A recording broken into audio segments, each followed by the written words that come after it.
Assalamualaikum warahmatullahi wabarakatuh.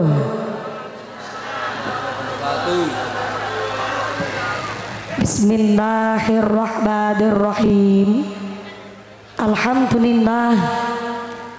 Alhamdulillahi haqqa hamdi. Wassalatu wassalamu ala khairi khalqi Sayyidina wa maulana Muhammadin wa ala alihi wa ashabihil mujahidin at-tahirin.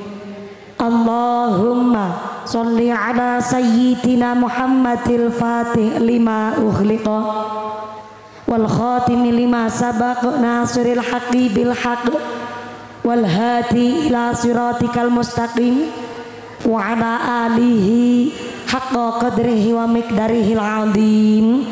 Amma ba'd.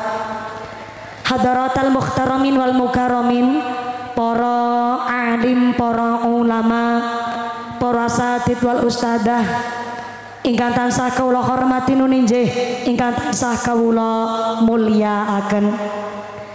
Wabil akhos dumateng akhinal kiram panjenenganipun Bapak Kyai Haji Ansori ingkang tansah kawula hormati nuninjih, ingkang kawula cadhong barokah doanipun.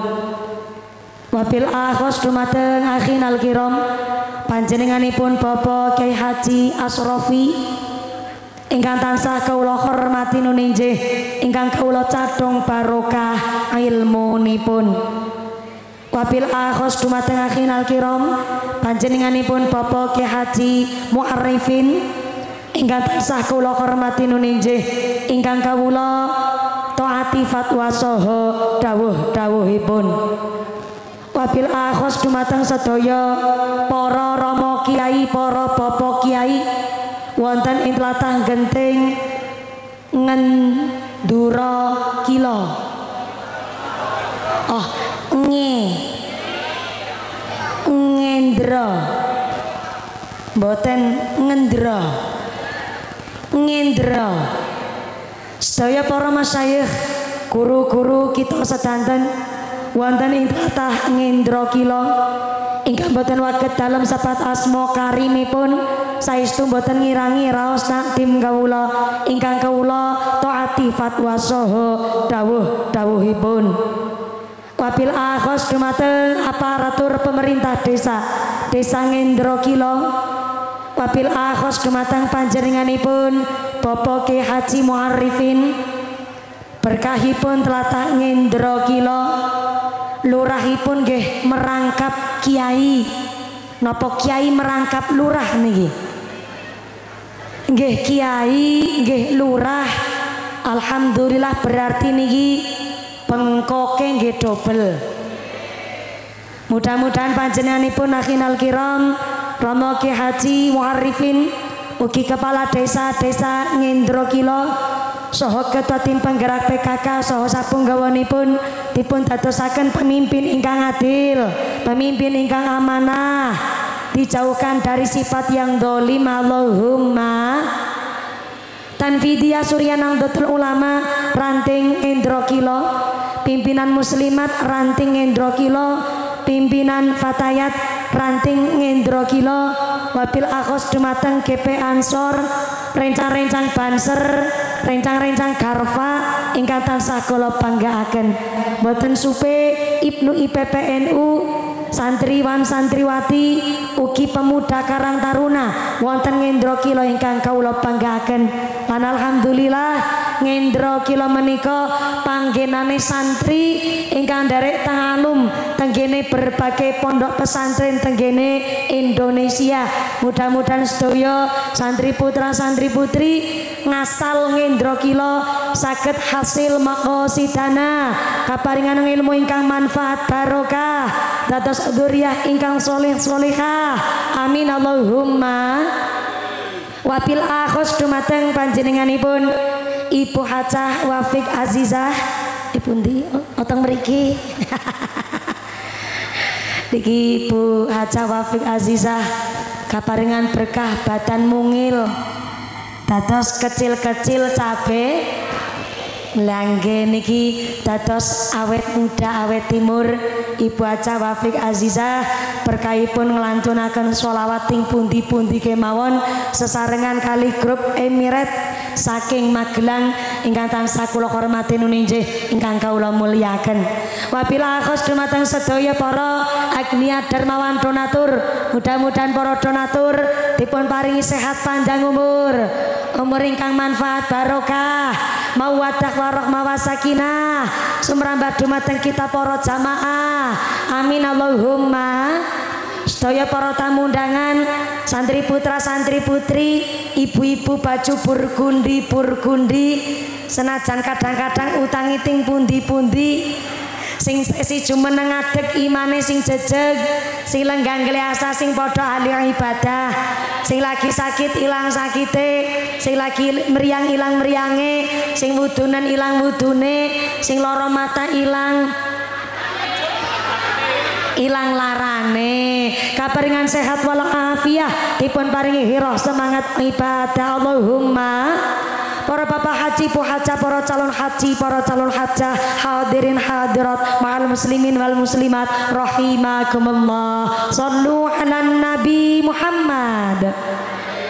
Gusti Allah ngendikaken pilih kula panjenengan sedaya rawuh wonten mriki walituk milu iddata. Ternyata kula panjenengan sedaya kempal wonten ing menika majelis dipun paringi kaberkahan dipun paringi kemaslahatan merga wingi nembe mawon nglampahi puasa Ramadan sakniki dipun paringi nikmat berkah Syawal Idul Fitri alhamdulillah mula bahagia bingae manah kula panjenengan sedaya saged makempal wonten acara halalun bi halalin sesarengan warga genting ugi dalam rangka haulipun Allahu yarham al-mahfulah Simbah Raden Muhammad Suryani mudah-mudahan tansah kaparingan kemaslahatan kaberkahan Allahumma. Ning sadèrèngé lanjut kula nyuwun Pak Operator Sound System niki swanten efeke dipun icalaken sawetawis amargi suarane kula panci sepindah dasare serak-serak berserakan kaping kalipun ugi saweg radi kirang sekeca swantene nek ngangge echo malah biasane mboten patoso jelas niki dados swanten mikipun boten usah ngagem efek kersane jelas anggen matur betul. Nah kados niki asli suarane mumpuni betul saking wingking mriko jelas sebelah kanan nggih jelas matur nuwun pakson pundi paksone niki oh teng lebetan kandang mriko. Masya Allah kandang nopo? Oh kandang menungso. Kok iso kandang menungso? Matur nuwun Pak Operator Sound System. Mugi-mugi sound systemnya tambah laris. Rezekine murah berkah barokah. Amin Allahumma. Sebab syukure kula panjenengan sedaya kaparingan bulan Syawal kala wingi nembe mawon nglampahi puasa ana ing bulan Ramadan alhamdulillah. Gusti Allah ngendikaaken 1 tahun ada 12 bulan tapi di antara 12 bulan ada 4 bulan yang istimewa. 4 bulan ingkang istimewa menika ingkang 3 gandengan ingkang setunggal misah piyambakan ingkang 3 gandengan pertama bulan Dzulqa'dah yang kedua bulan Dzulhijjah yang ketiga bulan Muharram dan yang keempatnya bulan istimewanya adalah bulan Rajab Ramadan ning arep dhewe banter salah. Bu Piyayi genting mriki nek ngendikan Rajab niku nyebute Rajab napa Rejeb? Pantesan kula mangke niki mancing ngucap ro jawabane madon. Jebule Piyayi mriki nek ngendikan Rajab niku Rejeb. Menawi Ramadan niku sayyidus syuhur, bulan rajanya bulan, bulan penghulunya bulan, sayyidus syuhur, bulan ingkang istimewa, senginggile istimewa, namanya istimiwir. Istimiwir. Saking istimewane bulan Ramadan, sampai bulan Ramadan kala wingi nggih dipun wastani bulan Al-Qur'an. Soale turune ayat suci Al-Qur'an ingkang kaping pertama tenggene tanggal 17 bulan Ramadan. Mula niku pantes nek kula panjenengan sedaya nembe nglampahi poso sakniki Syawal raos tetep bingah amargi pun nglampahi ibadah saperna-pernaning ibadah ana ing bulan Ramadan. Alhamdulillah. Itulah bulan puasa, bulan suci Ramadan. Itulah bulan puasa, bulan suci Ramadan. Mari kita lakukan walaupun lapar dan dahaga. Itulah perintah Tuhan yang harus kita lakukan. Yang sabar, yang takwa, yang sabar, yang takwa, baginya dapat ampunan. Ya Ramadan, ya Ramadan, jina ilaika bil ghufran. Ya Ramadan, ya Ramadan, jina ilaika bil ghufran. Allahumma barik lana fi Rajab wa Sya'bana wa ballighna Ramadana ighfir lana dzunubana bil ghufran. Ya Ramadan, ya Ramadan, jina ilaika bil ghufran. Allahumma barik lana fi Rajab wa Sya'bana wa ballighna Ramadana. Dimulai doa mangke niki donga bulan Rajab, bulan Sya'ban ngantos dumugi Ramadan, langsung Syawal ulih souvenir, Bu. Alhamdulillah. Jangankan jenengan, Bu, kula werutuk ben nyenengi temen niki nggih. Set niki kita unboxing. Wonten roti alhamdulillah. Wonten wedang aku alhamdulillah. Nescafe ben ngajine mboten ngan. Lajeng wonten spirit alhamdulillah. Wonten werni-werni anak buahe biskuite niki ngapunten merga kula nggone nginum mengko insyaallah lebar maghrib, Bu. Niki panitiane pundi? Panitia Mas Karang Taruna matur nuwun niki souvenir apike pol, tepuk tangan dulu dong. Genting niki luar biasa ya Allah. Jane ya nek aku serakah kepingin tak gawa Bali niki. Ning merga kula insyaallah saweg poso niki nggih lare-lare monggo didumaken monggo. Monggo Bu, lare-lare. Tapi nggih niku kedah werata nggih Bu nggih. Nggih. Niki nggone duwe asisten kula setunggal. Siji loro telu papat lima enam pitu. Oh berarti siji tak baik namaning ben werata.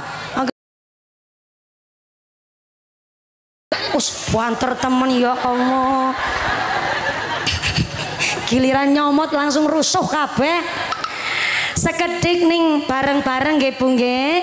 Jenengan sing rawuh ten mriki jenengan dugi jam pinten wau gasik pernahe? Ya Allah, jam 11 enjing. Ngapusi niku. Sapa sing ngucap ngapusi? Saestu niki bisane jam 11 enjing niku karena daleme caket mriki nggih. Oh tebih.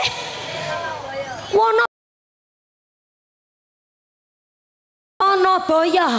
Ya Allah, matur nuwun Mbak Putri. Rawuh wonten mriki gasik nyambung tali silaturahim nggih. Mugi-mugi nambahi barokah Allahumma. Sampai tono boyo rai warga Genting berkah saking Allah. Tepuk tangan sepindah malih warga Genting top markotop. Mboten namung souvenir tok sing indah luar biasa. Dek dibagikaken karo kanca kancane. Jan ngono kuwi. Sak souvenir nganti ana menungso ben duwe kandang barang kan nembe wonten niki tanggene Genting sesarengan kali baca Wafik Aziza kali Emirate Group. Emirate Group napa sanes niki? Nggih. Biasa kula sawe rumin Bu Kaji alhamdulillah nggih.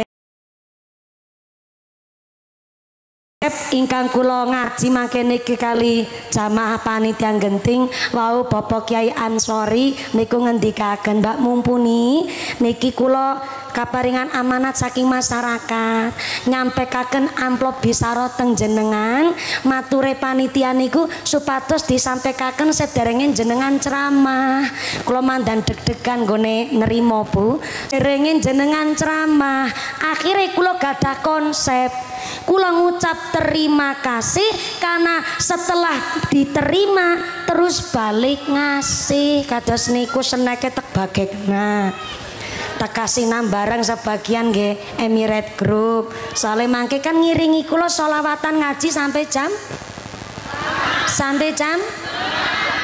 gangsal minggah ngaji jam 2 lebih seprapat mandape jam gangsal berarti sholat asari 5:30. Oh modele Piai Genting sholat asar 5:30 ngajine 2 jam setengah berarti Genting wargane geragas-geragas. Ya mudah-mudahan sampai puno acara lancar manfaat barokah mboten wonten alangan satunggal pun menapa amin Allahumma. Bulan Ramadan kala wingi sampai dipun wastani bulan Al-Qur'an. Saking pentingnya kula panjenengan sedaya derek ngalap barokah ngalap syafaat saking Al-Qur'an Kanjeng Nabi ngendikaaken tanggene hadis dipun jelasaken tanggene kitab Riyadhus Shalihin pilih masalul mukminil ladzi yaqra'ul Qur'an kamasali utrujah.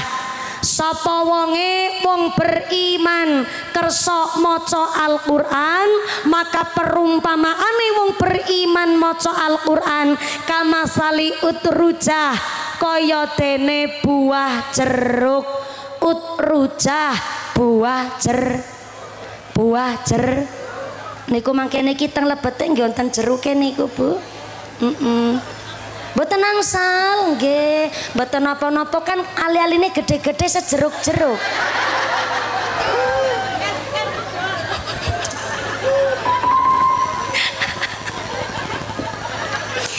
Dikirane aku kira pinter jawab, ya apa? Arep nantang ke tukang ceramah. Mature kula mboten kebagian tapi kan ali-aline sejeruk-jeruk niku. Masya Allah. Nyatane dina riyaya nggih hari kemenangan gelange seleker-leker. Ali-aline sejeruk-jeruk, kalung bedawane tekan wudel. Berarti nggih sangu nggih Bu nggih. Ngesuk waktu putrane mondok kok butuh biaya dadakan kan iso didol sik niku. Muga-muga barokah rezekine. Utrujah niku asal kata saking ujruk. Ujruk niku artine adalah buah siji ning dereng patoso kathah. Ujruk niku dados jarok. Jarok niku artine wong lanang sing gentur tirakate njur dados jarokah nggih niku wong wadon sing ahli tirakat. Mula kenging napa Kanjeng Nabi nggambaraken wong maca Al-Qur'an niku njur mboten kados dene sekedar bahasa kiasan. Kok kenapa mboten digambaraken buah delima, mboten digambaraken buah apel? Kok wong maca Quran mboten digambaraken kaya wondene buah pelem? Tapi ternyata Kanjeng Nabi nggambaraken tiang beriman kersa maca Al-Qur'an kamasali ning karepe dados jarok njur jarokah. Wong lanang sing gentur tapane, wong wedok sing ahli tirakate. Lho nek wong maca Al-Qur'an niku saking pasuryane ketawis adem kaya dene buah jeruk, manis rasane, mambune ya wangi. Betul niku sing jeruk wasane legi bareng-bareng, mambune rasane. Wong beriman kok maca Quran ora mung sekedar ning lisan. Nggone maca Al-Qur'an dipraktekaken dalam kehidupan sehari-hari. Mboten namung tadarus tapi nggih tadabbur. Niku sing dimaksud kaya buah jeruk, yo rasane legi, mambune wangi. Wong maca Quran mesti wangi. Wong maca Quran mawon nggih berpahala, nggih pikantuk ganjaran, luwih-luwih dipraktekaken, dingamalaken kanggo ngedohke sifat ingkang batil nglakon tapi rasane legi. Alhamdulillah. Wong iman maca Al-Qur'an kaya dene buah jeruk. Ibu-ibu tekan ngomah sing saking Tanabaya ditakoni karo tanggane, Mbah, ngaji karo mumpune entuk apa? Jeruk. Soale anggere Al-Qur'an diwaca mawon pun pikantuk ganjaran pahala, napa malih plus dingamalaken. Mula Kanjeng Nabi nggambaraken tiang sing seneng tadarus Quran plus kersa ngamalaken diwastani rujah kaya dene buah jeruk. Yang kedua, Kanjeng Nabi ngendikaaken wa masalul mu'minil ladzi la yaqra'ul Qur'an kamasali tamroh. Wong beriman kok dereng saged maca Al-Qur'an kamasali tamroh kaya dene buah kurma. Buah ibuke pirsa buah kurma. Cara mriki kurma diwastani napa? Oh, kurma. Mboten kurma. Oh. Berarti mriki nyebut hari raya Idul Fitri badan apa bodo? Oh, kurma dadi bada dadi. Oh, ning jenengan perlu pirsa, bodo niku asal kata dari bada. Sebab bodo bada asal kata dari ba'da. Ba'da niku artine setelah. Setelah apa? Setelah puasa Ramadan. Berarti sing ora puasa Ramadan orang duwe bodhe. Puasa ora umahe dicet. Onten tiyang mriki kados niku. Ora poso melu bodo onten. Onten. Mangkat wonge. Mangkat. Klambine warna apa?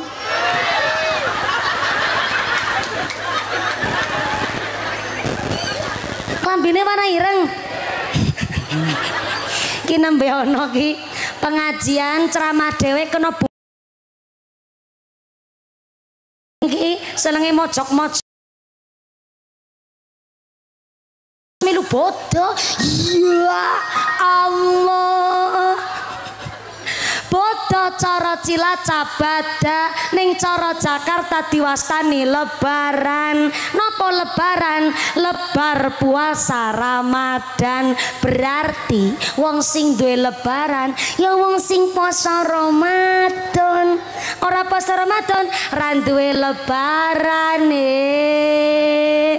Puasa ora tuku klambi anyar. Bulan Syawal klambine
Shollu ala Nabi Muhammad.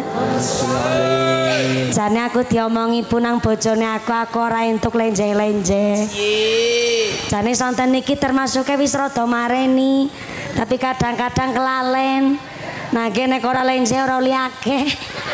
Akeh jamaah maksude. Niki yakin ngaji sampai jam 5 sore? Yakin? Rong jam setengah? Ibune kuat? Sampai jam 5? Sholat asare setengah 6. Kanjeng Nabi ditangleti kali sahabat, ayyul amali ahabbu ilallah ya Rasulullah, amal nopo sing paling dicintai oleh Gusti Allah. Kanjeng Nabi mangsuli salah satu amal ingkang paling ditresnani Allah, as-sholatu ala waqtiha, sholat pada waktunya. Yusartina, ning aja salah paham. Sholat pada waktunya niku mboten dumeh lagi met klopo krungu adzan langsung sholate cemantel ning wit klopo ya ora. Dumeh lagi matun, pirsa matun mboten? Mriki wonten tukang matun mboten? Kuatah. Lho sabine sami teng pundi? Oh, mubeng mriki. Sawahe teng ngandhap. Senajan lagi matun krungu adzan ora dumeh langsung bek salat ning kono ya ora. Sing dimaksud salat pada waktunya adalah salat yang enggak sampai diqodho. Fardu niku mboten sampai ngloncok waktu salat berikutnya. Contoh, salat asar teng mriki jam setengah 6. Lho jarene jenengan begitu. Sik tak takon karo sapa ya? Pak Provos ke Pak Banser sing ganteng banget, kumise jelabet kaya tambang dadung sapi. Jangan ditahan, Pak. Jangan ditahan, Pak. Pak dan Banser mohon izin nyuwun piterang Pak Banser. Derek tanglet Pak Banser. Mriki teng Ngendro Kilo. Tenggene genting mriki nek manjing salat maghrib niku jam pinten Pak Banser? Jam 6 Bu. Nah, kadose jam 6 kirang gangsal menit Pak niki. Leres niku? Siap. Pak Banser, nggih monggo iklan malih niki.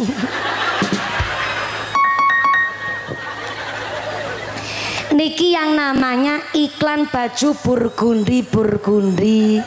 Wis diparingi ngertos langsung nggih. Matur nuwun Ibu kersa nderek ngaji teng mriki. Berarti memang jenenge silaturahim. Silatun niku artine nepungaken, rahim niku welas asih. Jenenge welas asih Gusti Allah kan karo sakabehane makhluk. Jenengan non sewu mungkin pikirannya warna-warna, mungkin piyambake malah langkung normal ketimbang kula jenengan. Saking normale piyambake kula yakin piyambake ora gelem pernah ngrasani wong ora gelem. Beda karo sing waras-waras malah. Leres niku. Leres niku. Piyambake pancing ngapunten secara fisik ngaten niku. Ning kula yakin piyambake mboten pernah gawe dosa gosip tiyang sanes niku mboten pernah. Beda karo sing waras-waras. Malah kadang lambene lambe tropis. Lambene lambe trop. Napa lambe tropis? Lambe nek sing meripat weruh apa bae mesti lambene ngenyis. Ngerti-ngerti anake tanggane puluhan tahun durung rabi nikah dirasani. Jarene ora nikah-nikah nu wanita karir. Bareng nikah kok ya entuke mung santri mung gedadar-gedodor sarungan tok. Bareng iso nikah bahagia keluargane dewek-dewek tanggane rasani meneh. Puluhan tahun bocor meteng-meteng. Ketara sing lanang ora urip.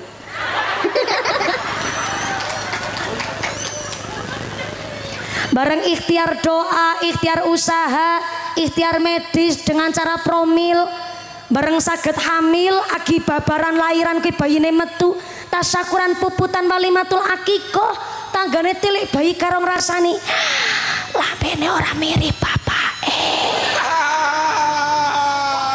Onten tiang mriki pun njaluk ngapura tapi senenge rasan-rasan. Onten. Mangkat wonge. Lambene ora napa?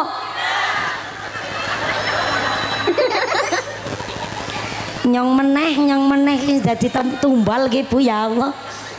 Soale zaman sakniki akeh wong ora sadar diri. Jare ngakune ora pernah ketemu. Mergo langkung dangu nggone merantau teng luar negeri, teng luar Jawa. Bareng kondur pas dina riyaya wegah njaluk ngapura. Alasane tau ketemu ora njaluk ngapura. Aku kan ra ndek dosa, onten tiyang ndek prinsip model ngaten. Mula pantes saben bodo sakniki kraos sepi. Betul. Kula wingi derek silaturahim sungkeman tenggene Pak Yai Makin Khudori Tegalrejo Magelang. Mbah Kyai ngendikaaken pilih setiap sampai tahun niki mawon dinten riyaya Idul Fitri kraos sepi. Mungkin salah satu gara-gara penyebabe geniku lek sungkeman jaluk ngapura mung ditulis lewat HP. Kok paham jenengan? Kami keluarga besar Haji Muarifin Lurah Ngendro Kilo mengucapkan selamat Hari Raya Idul Fitri. Mohon maaf lahir dan ucap niku sami dilewat HP. Ternyata Hari Raya ngapura niku ya ono aturane. Di antara aturane wong jaluk ngapura niku dengan cara menceritakan kepada yang dimintai maaf dosa apa yang telah diperbuat, salah mana yang dipun suwunaken ngapunten. Lah zaman sakniki kan di global, sedaya lapatun pangapunten. Malah nasi mung gremeng-gremedok sama ngapunten. Terus asal sungkeman. Padahal tenggene keterangan kitab Al-Ibris sampai keterangannya tenggene kitab wong Kristen namanya kitab Injil utawi Bible. Ada satu riwayat yang menjadikan satu aturan nek njaluk ngapura ngendikan sing cetha dosa mana yang diperbuat supaya sing ngapunten niku ikhlas. Ceritanya tenggene kitab Al-Ibris niku ada seorang Nabi Daud namanya.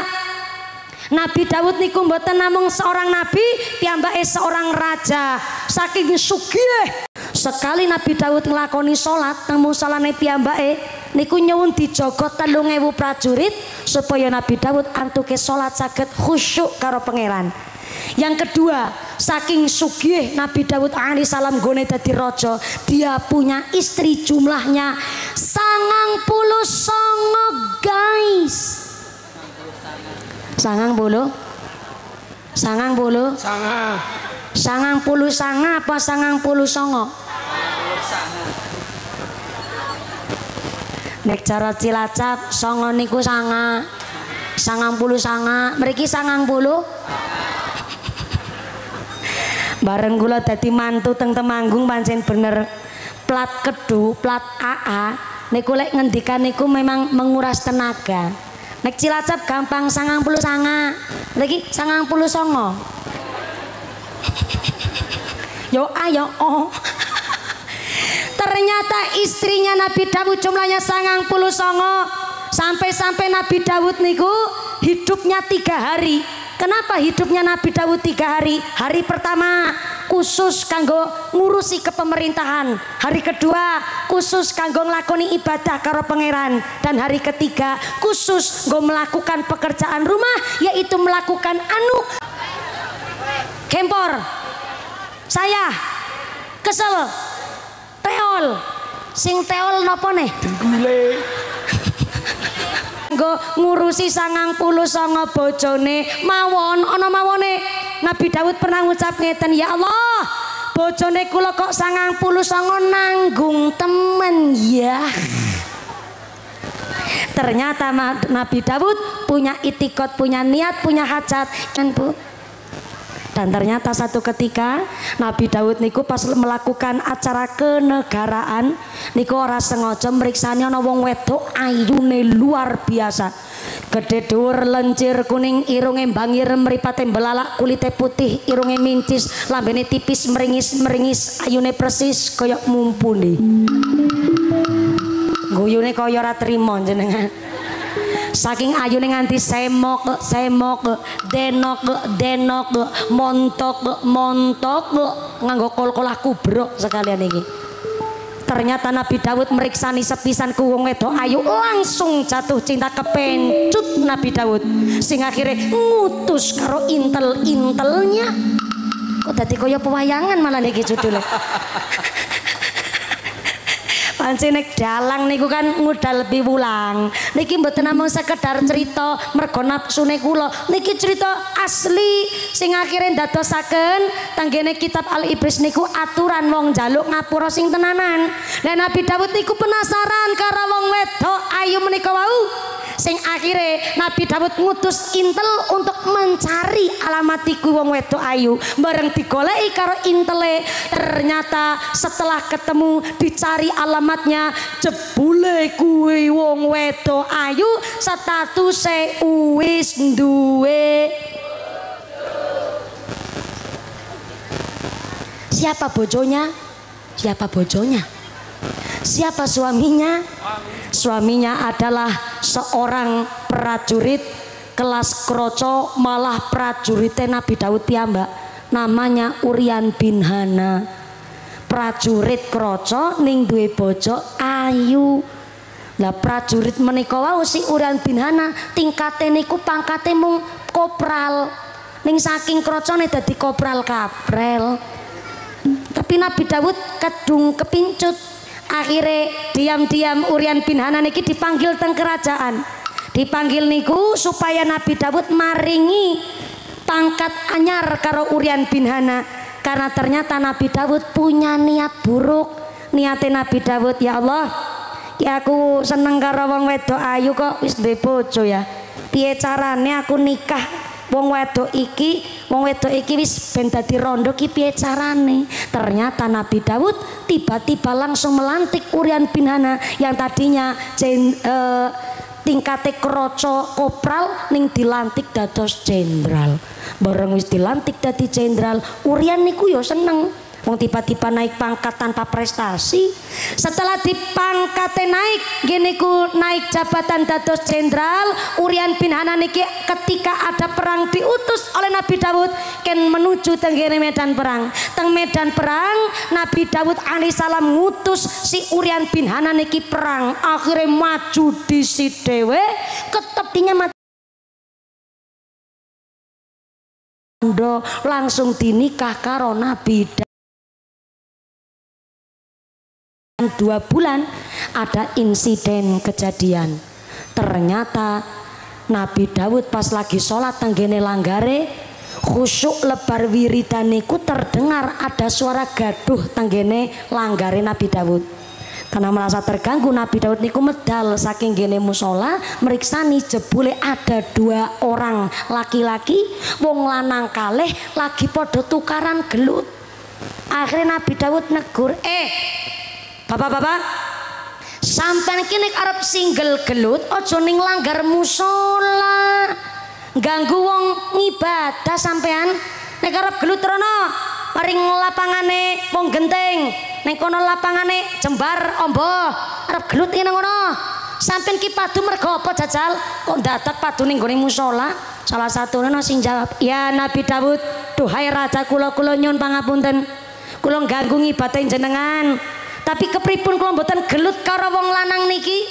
Soale kula niki senajan wong melarat tapi kula duwe harga diri. Kula wong miskin tapi kula niki punya harga diri. Sebab aku niki duwe harta mung wedhus setunggal-tunggale til kok direbut karo wong lanang iki sing wedhuse wis 99.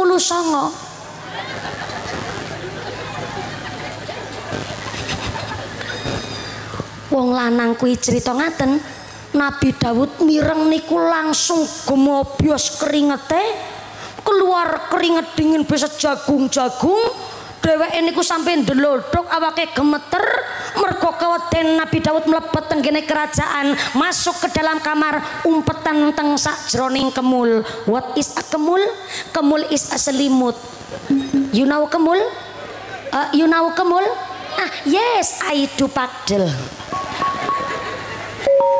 Bareng umpetan teng sakjroning kemul Nabi Daud niku tenggene lebete kemul menungso wong lanang loro ke malah udu menungso. Aku yakin ke wong udu menungso. Betul tebakane Nabi Daud. Ternyata wong lanang kali ingkang lagi padha tukaran padu rebutan wedhus memang bukan manusia tapi jelmaan malaikat Jibril dan malaikat Mikail ingkang diutus langsung oleh Gusti Allah ken negur karo politik busuke Nabi Daud alaihissalam karena seorang nabi mboten pareng duwe watek ngrebut bojone wong. Sing akhire malaikat Jibril paling bentuk semula jur mlebet teng kene kamare Nabi Daud langsung meriksani Daud karo ngucap Bu Daud metu rene temone aku ge angger pancen bojone 100 kudune gentleman sampean bojone wis 100 kok cemen sampean nih ada pinyong ge akhirnya Nabi Daud medal saking selimut ngucap sendika dawuh malaikat wonten dawuh napa jenengan tindak mriki nyong tekan ngene diutus karo Gusti Allah kon negur sampean Nabi Daud wis keweden gemeter maning ya Allah salah napa kula lha takon sampean salah apa ngerti sampean salah apa ya ngerti ngrebut bojone wong salah apa bener tapi rada salah piye critane ana bener rada salah karo rondo. Ya apa salah kula nikahi rondo ora salah Wud. Ngapura karo Uryan bin Hana. Mongkat maring kuburane Uryan. Nabi Daud teng mriko langsung uluk salam. Assalamualaikum. Ternyata Uryan teng kene jero kuburan jawab. Waalaikumsalam. Sapa? Nyong.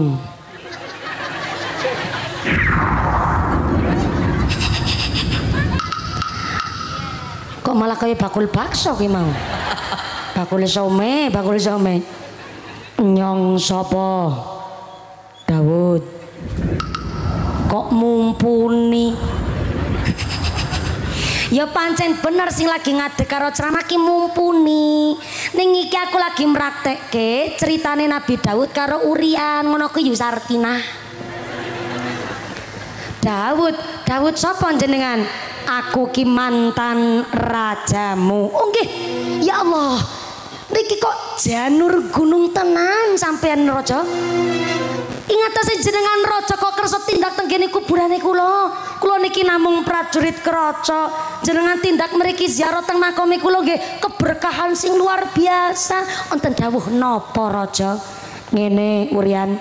Sepisan aku njaluk ngapura. Loh, jenengan ki raja ora ana salahe kali kula. Insyaallah panjenengan menika rawuh mawon kula rasane kaya ketiban daru niki rasane. Dadi aku ora ndek salah Uryan. Mboten. Oh ya wis aku tak bali ngomah. Tenanan. Akhirnya Nabi Daud niki kondur dugi dalem, malah saderenge dugi dalem disetop karo malaikat Jibril. Bu Daud, stop pandek. Aja gugupan bali sampean. Sampeyan iki njaluk ngapura karo Uryan. Oh wis ye. Di ngapuri nih sampean karo Uryan. Iya, malah cari Uryan nyong ora ndek dosa. Walawu Daud, sampean ki ya mestine ora cerita karo Uryan. Nek njaluk ngapura kuwi mbok ya cerita. Salah apa sing digawe? Dosa mana yang dimaksud? Nek ngono kuwi Uryan durung ngerti. Angger sampean mati ki mergo politike sampean saiki balik meneng ning kuburane Uryan. Njaluk ngapura sing tenanan. Ya. Tenanan balik meneh niku. Uluk salam mulai assalamualaikum. Waalaikumsalam. Sapa meneh? Nyong. Nyong sapa? Daud. Loh, kok tawon kemit cilite kuning? Mangke niki pamit saniki balik maning. Iya Uryan. Aku arep ngomong karo sampeyan ning aja dipenggawe dhisik aku lek matur. Sepisan aku njaluk ngapura mergo aku ki gak polisi sampean. Sampean mati kuwi mergo gara-gara aku.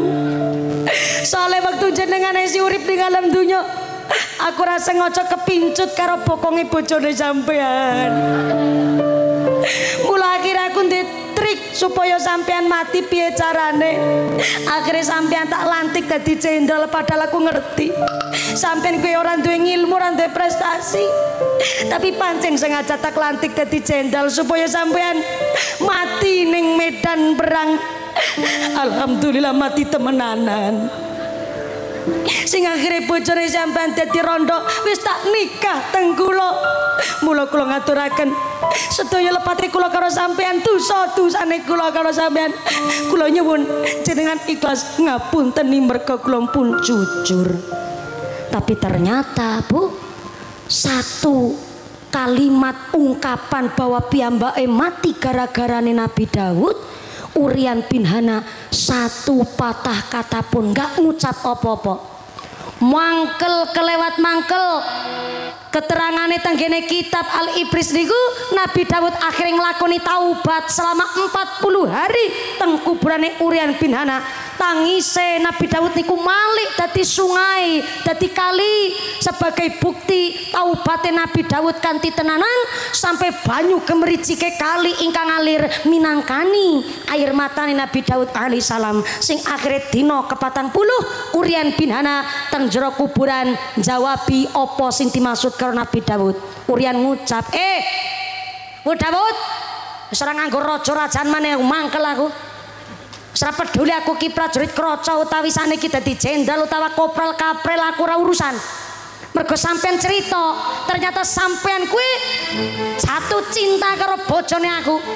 Nek sewektu aku uripe ngerti anggere sampean jatuh cinta karo bojoku, oh tak pacul dhisik malah gulumu.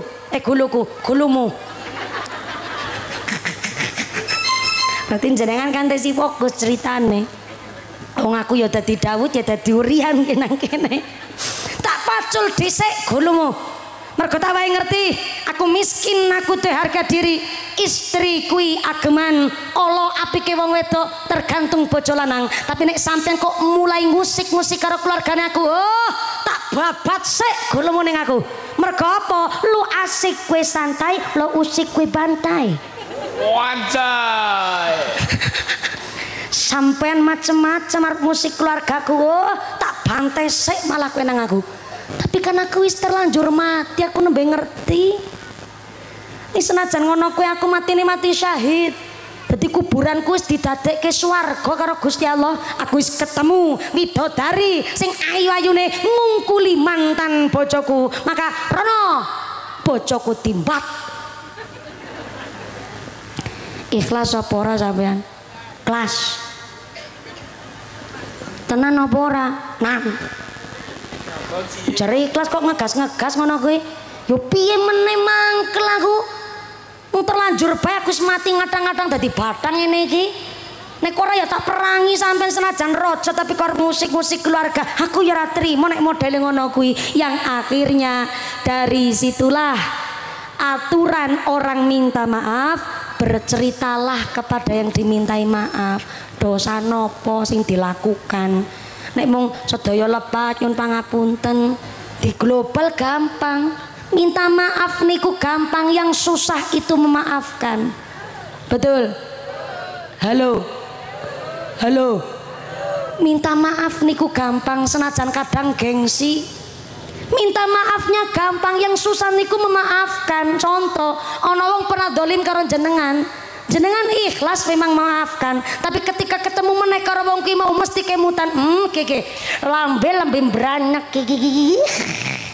mesti kemutan meneh. Pramila minta maafnya niku gampang, yang susah itu memaafkan. Mula walaupun gak pernah ketemu, walaupun nun sewu ora kersa diajak halal bihalal, alasane mergo ora ketemu orang duwe dosa, maka memang paling tepat tenggene pengajian habis Idul Fitri tulisane silaturahim. Nek halal bihalal kan karena ngakune wong ora duwe dosa kok. Ora tahu ketemu kok njaluk ngapura, ora kersa wong jaman sakniki. Mula sing paling tepat tulisane cak dalam rangka silaturahim. Silatun niku artine nepungaken, rahim niku welas asih. Walaupun ora pernah duwe dosa karena ora pernah ketemu, apa salahe nepungaken seduluran. Betul. Shallu ala Nabi Muhammad.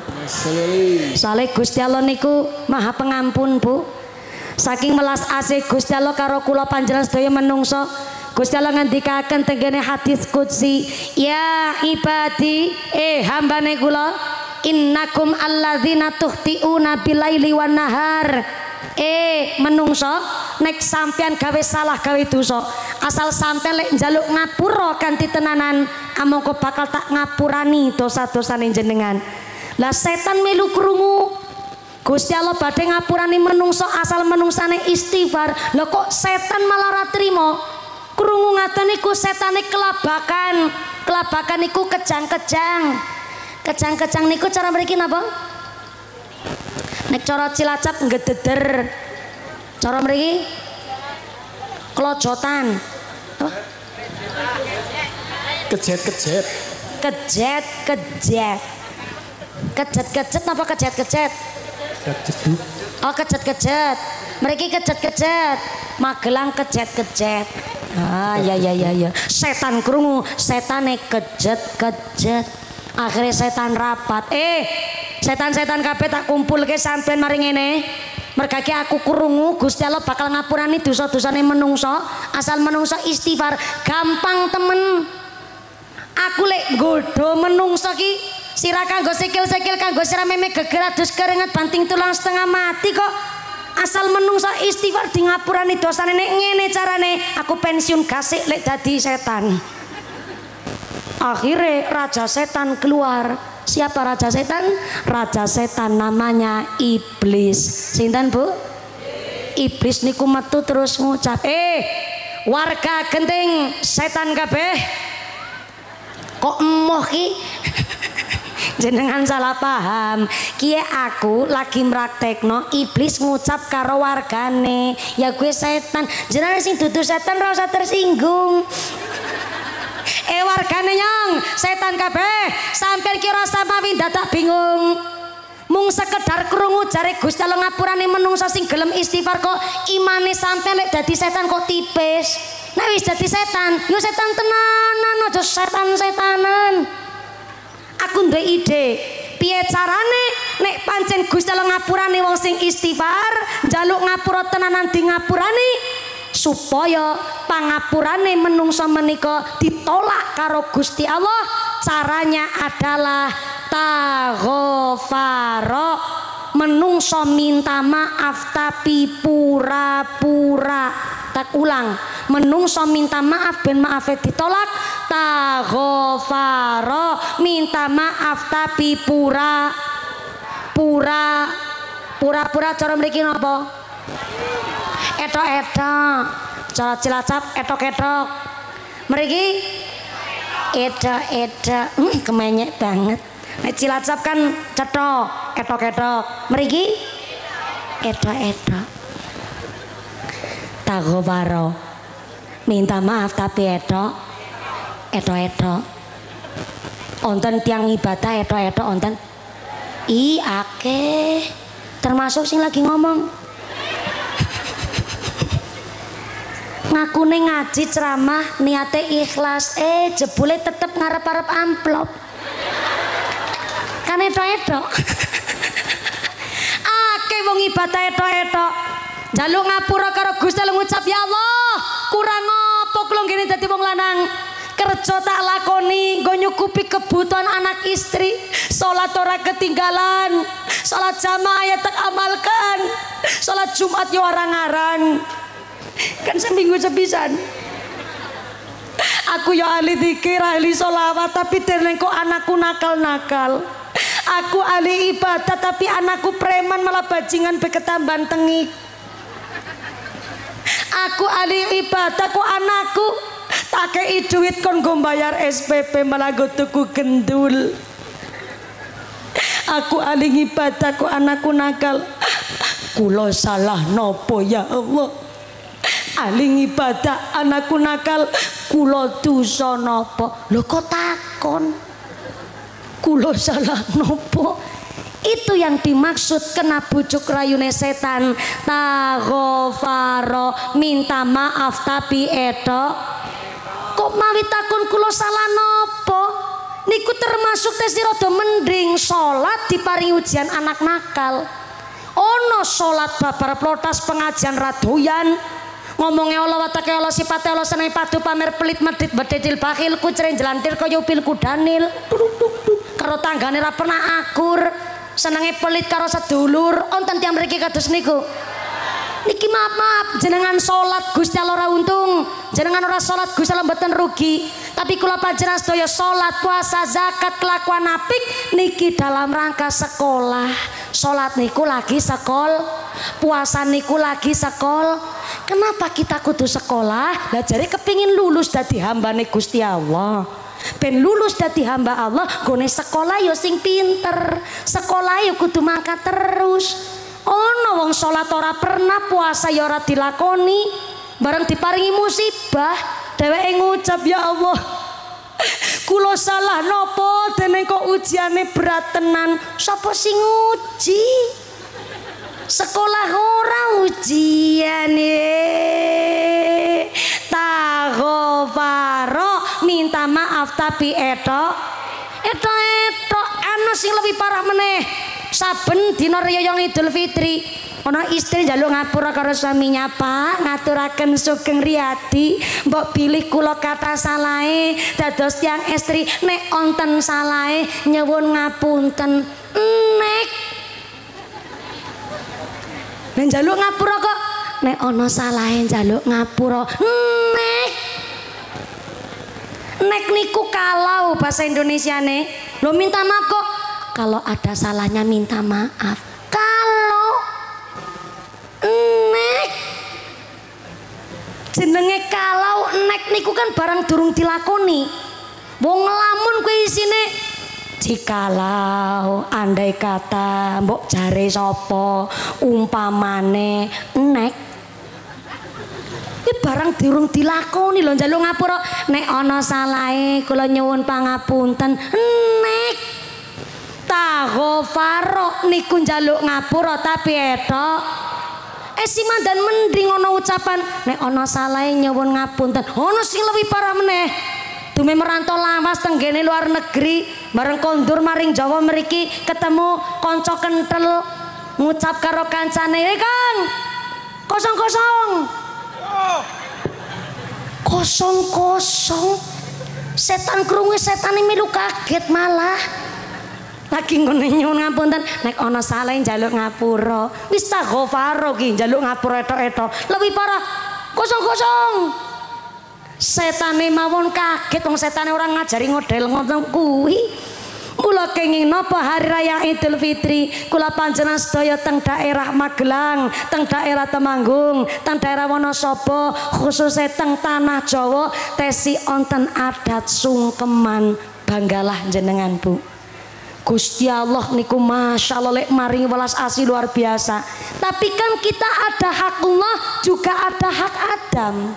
Kita puasa niku as-saumuli Gusti Allah ingkang badhe nilai langsung. Tapi kita hidup bertetangga, hidup bersosial mesti pernah punya salah-salah. Mulane tenggene adate kita nganti 7 dinten atau 2 minggu bulan Syawal awal mesti podo sungkeman. Sederek sing sepuh kersa dugi tenggene sing enem wis disi dhewek malah sungkeman tenggene sing sepuh. Aja mung sing enom tok ngormati sing sepuh pun kersa ngambah karo sing enom. Betul laras niki sing tenggene masyarakat kita sampai hari ini pengadatan ingkang sae tesi dipun urip-urip. Kula mangke niki sumerep tenggene perjalanan pengajian sak pirang-pirang berduyun-duyun pada sami numpak odong-odong, numpak pick up, malah sederenge tindak teng pengawasan tenggene sedereke rumiyin. Betul sami kali jenengan. Oke. Niki yang harus tetap dipun lestarikan karena duwe salah ataupun gak duwe salah opo salah enek silaturahim napungaken welas asih insya Sallu ala Nabi Muhammad. Lamun menungso dicoba kelawan kesenengan lan kemewahan uripe sarwa kanungso dicoba uripe rekoso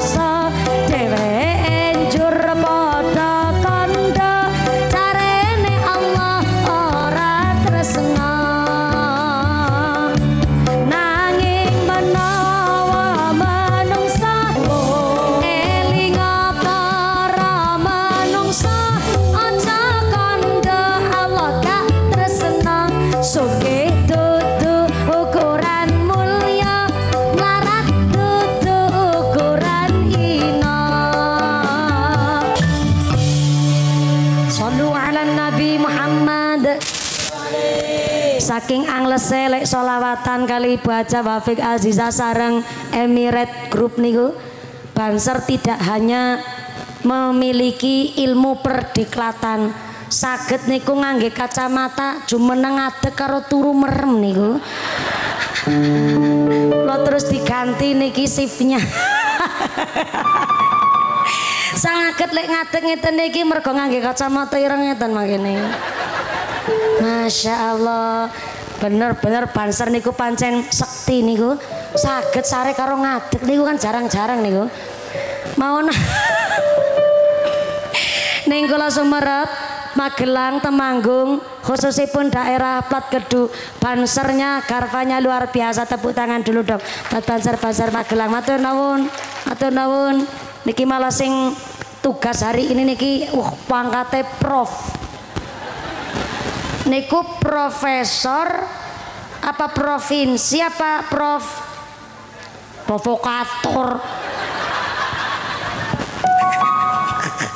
Dasane kula sing matur, Provos niku saking Banser wis pokoke paling mantep nggih mengawal dan mengintili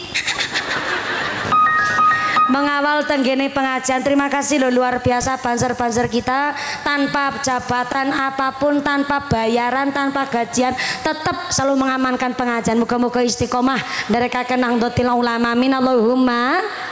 Lanjut teras ana wong Bloko Suto. Pirsa Bloko Suto apa anane derek kiai rutinan nggih mangkat selapanan nggih rutin sampai derek Pak Yai pokoke niki sing wau kula sampeaken ana wong beriman mboten saged maca Quran kamasali tamroh kaya kurma. Tamroh niku kurma niku mambune ora wangi nanging rasane legi. Ki kaya perumpamaane piyayi genting. Senajan piyayi dusun ora ayu kaya Sandra Dewi. Sandra Dewi apa Dewi Sandra nggih? Padha bae padha artise soalé. Senajan gantenge ora duwe duit 300 triliun. Tapi senajan tiang dusun pokoke nderek Pak Kiai salat jamaah nggih nderek. Senajan ngapunten maca Qur'ane kadang-kadang grotal gratul. Tiang dusun kan kadang ngaten nggih Bu. Ning putrane kon mondok, wong aku ki wong dusun. Maca Qur'an ora patrek paseh. Ning jenenge tiang sepuh nggih. Senajan maca dongane ora pasih ning pasah. Ya rono anak-anake nyong kabeh. Bapak biung mungkin biyen ora sekolah. Ora ngaji ya sampean rono. Mondok nyang Tegalrejo maring Krabak, maring Ploso kana ring Kediri. Ben dadi santri sarang kono, santrine Mbah Maimun rono. Najan aku wong desa nabisane mung biayane. Ini jangan guyu-guyu apa? Mirip-mirip. Aja padha nyepelekno wong model tuwa kaya aku ngene iki. Aku ki tuwa pernah enom. Lah sampean kan enom durung pernah tuwa. Niki salah aku malah putrane nangis. Ya rapopo. Ya Allah, sing wis gedhe rasa ngrebut roti barangan roti lagi dicepeng kok ya. Oh malah dineng-nengi karo roti ya. Ya matur nuwun. Jenenge lare panci kados niku Bu. Ngantuk nangis, pengin mimik nangis, rewel nangis. Karo kok. Napa?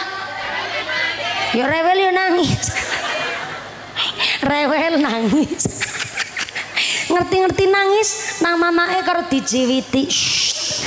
Menang. Menang. Biar menang mung karo dijiwiti. Jenenge lare nggih umume kados niku anak-anak kita niki sing padha diajak ngaji, mudah-mudahan dadi bocah saleh-salehah. Bocah sing purut ayun, bekti karo tiyang sepuhe, mendem jrong junjung dur karo wong tua. Allahumma. Lanjut. Mulanya aja padha nyep. Ambekan riyen, Mbah, ambekan. Aja nyepelno wis model ngene iki. Nah wong desa ki isine ya wong bodho, mergo ora sekolah. Ya isine mung nderek kiai, maca Quran ora patek pinter. Salat yang ngertine mung kulhu falak karo binas. Bisane yang dongane Al-Fatihah. Bismillahirrahmanirrahim.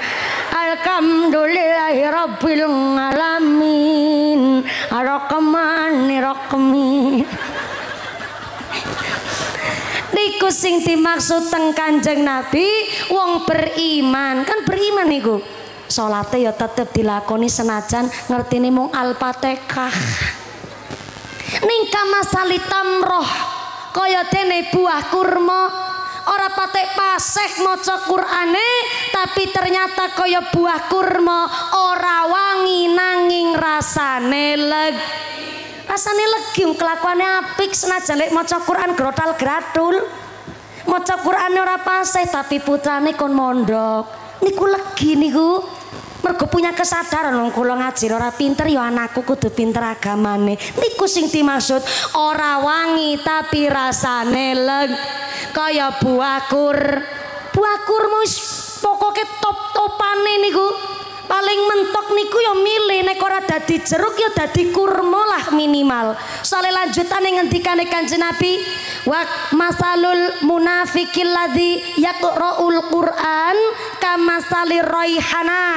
Wong munafik maca Quran amangka kamasali raihanah kaya kembang kantil. Mercone sapa? Bu, jenengan pirsa ngertos kembang kantil? Cara mriki diwastani napa? Sami. Kembang kantil niku rasane mambune wangi tapi rasane pahit. Kembang kantil niku gambarane wong munafik maca Quran ya maca Quran pancen ganjaran iku urusane Gusti Allah sing menilai tapi jebule lek maca Quran namung sekedar nggih tutup nggo topeng jebule piyambake nun sewune naudzubillah min dzalik seneng mangan hak yatim sirik meri karo tanggane kelakuane jebule lek salat mung kanggo topeng niku ibarate Kanjeng Nabi ngene nggambaraken wong munafik maca Quran kamatsali raihanah kaya dene kembang kantil mambune wangi tapi rasane luwih parah sing nomor 4 wa masalul munafiqil ladzi la yaqra'ul Qur'an kamatsali hamdalah. Wong munafik ora maca Quran wis salat ya ora dilakoni maca Quran ya ora iso ya ora gelem mangkat ngaji ora gelem belajar kamatsali hamdalah kaya dene hamdalah ki apa lale kaya dene Bratawali bisa Bratawali Cilacap nyebutnya Bratawali mriki Bratawali wis mambune sengak rasane wong munafik ora maca Quran ora gelem ngibadah ora gelem lakoni syariat kelakuane atine sirik iri dengki pamer sak piturute maka kaya dene Hamdalah Bratawali wis mambune sengak rasane wis wong paling rugi be bener-bener rugine cilaka 17 saking cilakane dan cilaka mencit cara Cilacap naudzubillahi min maka setelah bulan Ramadan usai bulan Syawal niki yo semangate ngibadah kayak bulan Ramadan karena Tuhan yang kita sembah di bulan Ramadan adalah Tuhan yang sama yang kita sembah teng seliane bulan Ramadan aja ngempeng ibadah teng Ramadan nok karena piantun ingkang pikantuk Lailatul Qadar tidak terlihat ketika bulan Ramadan justru wong sing terlihat ketika pikantuk Lailatul Qadar setelah Ramadannya usai tambah mempeng napa mboten nggone ibadah. Nek tambah sae kelakuane berarti niku ciri-cirine pikantuk malam Lailatul Qadar. Amin Allahumma. Bu, ngomong-ngomong jam pinten iki, jam pinten? Saniki jam kalih. Jam kalih. Ki ya Allah matane nyora picek ya. Ditakoni bener-bener kok yo ngapusi jenengan ki. Kula minggah mangkene iki jam kalih langkung seprapat niki jam 4 kurang seprapat. Insyaallah pun cekap nggih. Dereng cekap. Nanggap dhewe. Soalnya panci bau Pak Kiai Asrofi napa Asroni nggih. Soalnya kadosipun kakak beradik niki. Mboten? Mboten kakak beradik. Nggih soalnya asmane kok nggih sami nggih, Mbak. Oh, mboten sederek. Sederek tapi mboten kandung. Oh, Pak Yai Ansori kali Bapak Kiai Asrofi. Ya kan kembar dadi nyomumet mangkene iki. Pakai Ansori, pakai Asropi wau ngendikaken Mbak Mumpuni jenengan niki jadwal naik 2:30. Njur kula panci matur, ampun 2:30 Yai. Soale ngapunten sangat kula nggih bagi-bagi wekdalipun. Makene niki nembe ngaji saking niku Mbak anu Sudimoro Jurang mriku nggil. Mriku napa nggih? Halo res mrika. Saking mereka pindah mriki, saking mriki kula pindah teng Banjarnegara. Radi lumayan dados ngapunten sangat panci kula matur Pak Yai saged gasik kemawon insyaallah dek mumpuni niki saged gasik mangke alhamdulillah sesuai jadwal kula minggah mangke niki jam 2 lebih 1/4 amargi kula sawanten mriki 1:30 tesi sepi pas kula dugi mriki masyaallah ternyata bareng tambah sonten tambah kata jamaah tandane warga kali angkrik wargane ahli ibadah kabeh. Allahumma saya minta tepuk tangan dulu buat panitianya saking pemuda genting luar biasa. Mudah-mudahan kita yang hadir dan kita satipun tetapaken imane, ditetapaken islame, ditambahi ihsane, kapara sehat panjang yuswa, yuswa ingkang manfaat ingkang barokah, kapara dzurriyyah sholih-sholihah, dijauhkan dari segala wabah musibah, pungkasan yuswa kanthi husnul khotimah. Amin Allahumma. Ampun kontur ampun jengarumin awit samangke doa badhe dipun imami kalian akhinal kiram Romo Kiai Haji Mu'arifin sumangga Bapak Yai Haji Mu'arifin Bapak Kepala Desa walaupun boten pidato sambutan tapi kami ngalap barokah kanthi doa saking Bapak Yai Haji Mu'arifin sumangga saking kawula yang pertama matur mbanun sanget panitia lan sedaya warga masyarakat genting ampun kondur rumin Ibu sarang-sarang doa kasamakipun